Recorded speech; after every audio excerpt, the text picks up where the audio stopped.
Now, back to Access Tech Live. Now, back on the show. Now, when you have a disability, finding accessible travel destinations and activities adds an extra layer of complexity for sure. Now, AMI TV has an incredible show all about accessible travel called Postcards From. Let's watch a trailer for the upcoming season. I'm writer, musician, and amputee Christa Couture, and I love the thrill of travel. Yes! Hold on my butt. Can accessibility and adventure coexist? First motorcycle ride ever. A great trip is an immersion of all the senses. Sight, taste, touch, sound, and smell. I'm on a journey to explore the boundaries of accessible travel across our vast country. This is Postcards From.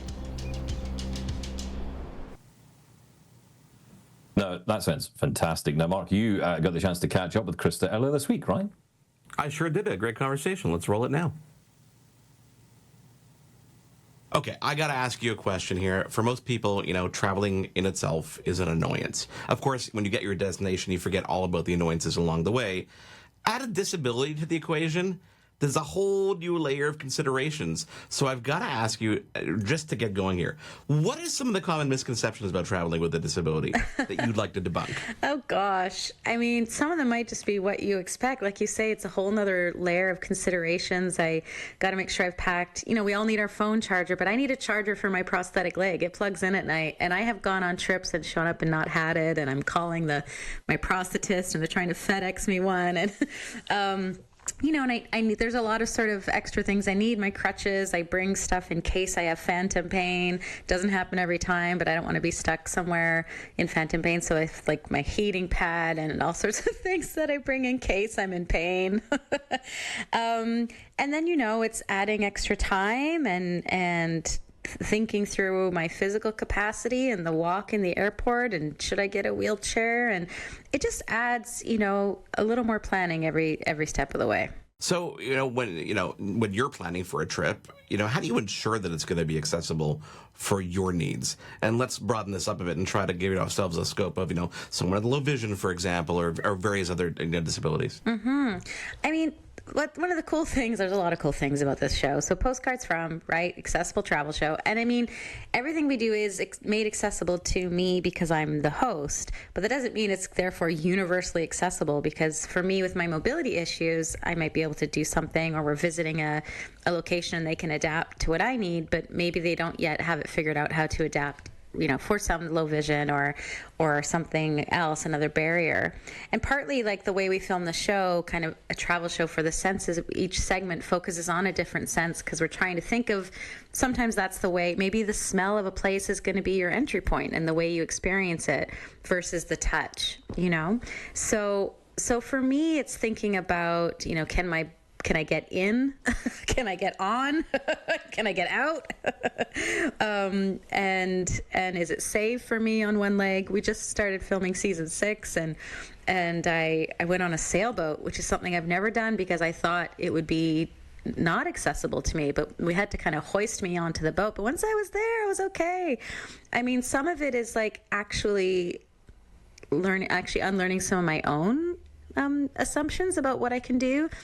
But because we have a crew booking the show and doing the research and finding locations and asking all the questions, they're getting me to try things that I haven't tried before because I thought maybe I couldn't do it, And it's great. Like some cities, we'll go to Niagara Falls in season 5, and that's such a huge tourist attraction. They have a lot of accessibility stuff figured out. Of course, everything can always be improved.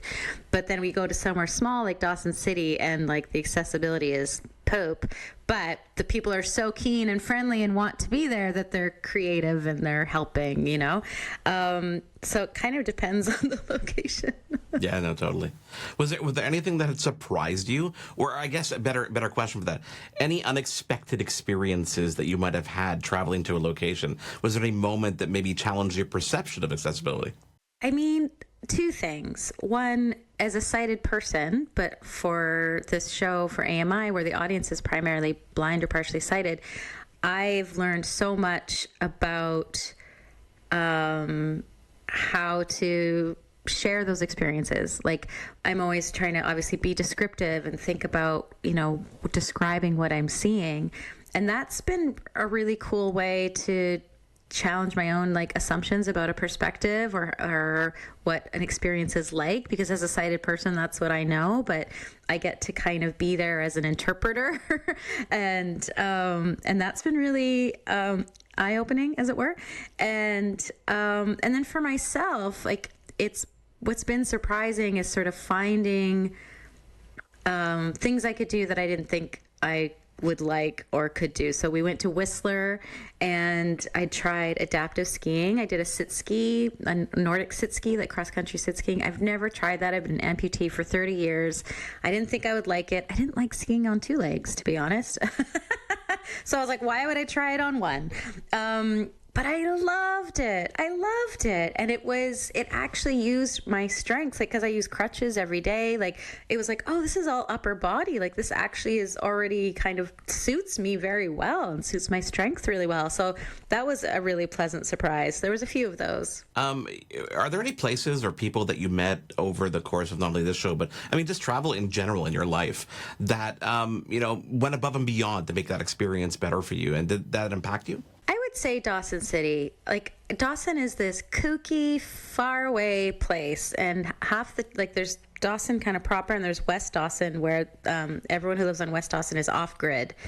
And so, this is a community that is used to helping each other out. You can't live through a winter that far north off your solar panels without your neighbors helping you. And we had this fixer cut eastbound, and in the winter they have to haul their own water. They have to go down to the river, cut a hole in the ice because the river, and haul their water back up. They're living pretty rustically, and they rely on each other a lot. And so I found showing up there, it was so memorable and so welcoming, because they're a community that's so used to caring for each other that coming in as a new person and not being able to get around very easily there, it's a tough place for mobility, but they wanted to help. They wanted me to be included. They wanted, to be creative. It kind of made them see their town a little bit differently. So I would say Dawson. I think you mentioned something there that's really interesting, which is, them seeing their town a little differently. And everybody learns from these experiences, right? You going into it, and I'm sure them as well, welcoming you. Are there any situations that you might have encountered unexpected accessibility issues? And how did you, or even the people you were with, handle it? We had this whole scene planned on the little go-karts in Niagara Falls. Have you been to Niagara Falls? That kind of downtown court, right? And there's that little racetrack. And so we're great, we're going to be at the scene. We get to we get to skip the front of the line because we got the cameras. And we get in, and the gas and the brake are on either side of this large steering wheel column. Yeah. Yeah. And because I only have one leg, I can't lift my foot up over the steering column every time I want to brake. So I was suddenly, we're about to film, and I was we did not realize, because it was it's an automatic go-kart. No one thought to look at what the pedals looked like. And so it was instantly that I couldn't do. I'm supposed to be getting in. There's this long line of mostly 12-year-olds yelling behind us for the cars to get going. And so we just had to do kind of a quick change where I just got in the passenger seat, and this other guy jumped in and drove me around.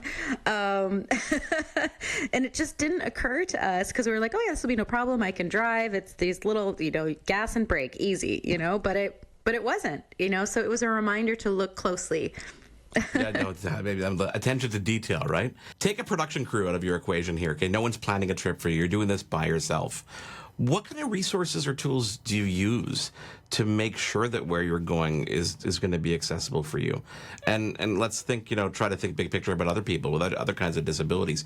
Are there tools or resources that you know of that exist? Two things that I use. I often do, and this is lo-fi, but it's not really because it's the internet, but I will do a site search for words like stairs, elevator, so I'll be elevator, site, whatever, that bar that I want to go see a concert at, because you're looking, and I'm looking at images. So it's looking at image search and doing a site search to see if a website mentions accessibility, which ideally every business would do, but saying, oh, we're on the second floor, or there's an elevator, if there's some description. So I actually do that a lot. And then there's the app Access Now, of course, which is crowdsourced, and I'm always trying to add to it because I like looking things up on there. And then, if it comes down to it, but it's more work, is calling or emailing somewhere to just say, like, I can't tell what floor you're on or how to get in there, and I need to know. The onus is on the person with a disability. You know this, right? It's like we have to do so much research and so much preparation, and I wish that businesses and venues were more proactive in adding all of the access information, because it's not just ramps and stairs, it's also lighting and noise, and there's all sorts of different ways that people need to access a space. And so or even the size of seats, like can I sit in a tiny little theater chair if that's wide enough for my body, or all of those things. And businesses really could do more to make that information more available. I don't want to ask you what your favorite child is, because I wouldn't do that. So what about your favorite destination that you've traveled to or experience that you've had so far? My gosh, there's been so many, but in this season that's out now, I loved Salt Spring Island. I'd been to Salt Spring Island before, but we filmed last June, and I got to swim in the ocean with this group of women. I'm 45. I was the youngest person there. It's like all these women over 70. They're called the Salt Spring Seals. They swim every week, year-round in the ocean. And they just welcomed me in, and I felt like a little baby pup seal that these mamas just picked up in their arms. And I went to a farm, and I got to milk a cow, and I went to a cannabis greenhouse, and got accidentally a little too high on the edibles that they gave me samples of butter and crackers. All for work, though. Don't worry about it. All for work. I was on the job. But I think the Gulf Islands are just one of the most beautiful corners of the world, and so I was really happy that we got to go there. What other exciting destinations have you gone to in this season that we can expect? So Drumheller, Edmonton, mentioned Salt Spring Island, Dawson, Niagara, I told you those, Montreal. We did an episode in your town. We went to Fredericton. And how many is that? What am I forgetting? Oh, God, I wasn't counting. So much I didn't realize I was being quizzed. That's here. Most of them. That's at least most of them, if not all. So if people want to tune in, Krista, when is the show on? Where can they find it? Obviously, AMIplus.ca is the one place, but it's on TV when? 9:30 Wednesday evenings. Honestly, thank you so much for taking the time to join me. I know you're busy. What's your next destination that you're going to personally? Oh, personally, it's for the show. We're filming in a Soyuz this weekend, so I'm heading to BC. It's such a blast. What a dream job. Yeah, I was going to say, it's hard being you, isn't it? Well, enjoy yourself. Join us again, and we can't wait to talk to you again. Thank you, Mark. What a cool conversation, Stephen. You know, one of the things that caught me, not off guard, but at the beginning, she talked about needing a charter for her prosthetic leg. And after that interview, I'm like, Krista, that's going to be a whole show in itself. I know we spoke to Ottobock a couple months ago with Greg Westlake, but you know what? I want to learn more about that stuff. But she brings up so many interesting points about just planning for a trip and how it different. You know, listen, I travel with my kids, and it's daunting, man. It's you've just finished a cross the world tour to Canada. I can't imagine that's an easy task when you have to consider the accessibility side of things. That's right. And sometimes there's a bit of a just let's go with it and see. And you're also leaning on so much of the goodwill of others a lot of the time. And I find this, you know, in that trip especially, like we got off the boat in Alaska in this amazing little place on this tiny little island which was covered in rocks, and I'm thinking, this is where I will die because I am going to fall. And it was a horrendous moment, and I had about 14 people around me helping me make sure I got to the beach safely, and it was just amazing. And that's what happens. You know, I think, you know, technology has its part to play, and that is all about, you know, making sure we can, you know, get ahead of the curve a little bit, you know what's coming up, you know, figure out the right places, as Krista says, figuring out the right place to go, but at the same time, leaning on the value of others and the kindness of others to help you get to that final destination. Yeah, listen, it's a little bit of analog, a little bit of new tech, and it all makes the world go whir. A couple months back, we talked about the Honda Scenic Audio app. This is a really cool app. It was designed for people with vision loss to experience a road trip like everybody else, like sitting in a car, knowing what's around you. You're not, driving across the country, whether it's an hour, whether it's 2 hours. It's an interesting experience, and you see a lot of things along the way. And we did have a chance to catch up with the two companies that got together to actually create that app, and we're excited to bring you that conversation. So we're going to take a quick break, and when we come back, Honda Scenic Audio. What is it all about? How did it come to be? We will find out. Stick around. There's more Access Tech Live to come. Get involved and have your say at Access Tech Live on social media. We'll be right back.